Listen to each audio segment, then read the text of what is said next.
If you're unlucky enough that you've hit the ball down the fairway and then when you get to it, it's sitting down in a divot, there's nothing more annoying than that. You've hit a great golf shot and you're being penalised through no fault of your own. But one way to get around that, and a really good choice for how to play a great golf shot from that divot situation, is use your utility club.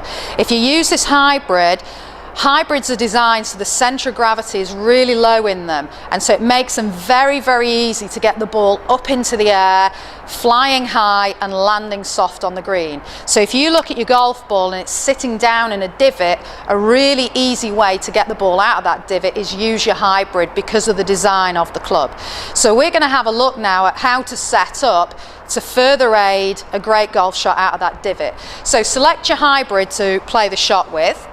We're going to play the ball slightly further back in the stance than usual. So here, rather than playing the ball left of centre, we're going to play it from the middle of the stance.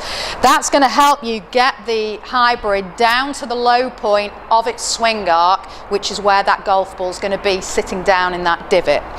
The other thing we're going to do here as well is lean slightly more on the left than we usually would.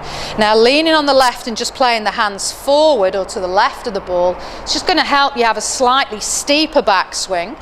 So if you pit the club head up that little bit higher, steeper action away from the ball, you're going to attack back down on a much steeper angle, and it's going to really help you get the club head down into the divot and to the ball. And that mixed with that lower centre of gravity is really going to make the ball pop up out of that divot, and you're going to play a great golf shot.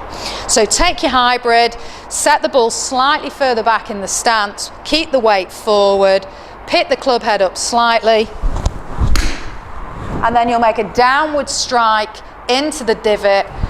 You'll really get that ball coming up out of the divot, and you'll see a really high flight. It's going to land softly on the green, and the divot won't be a problem for you to play from.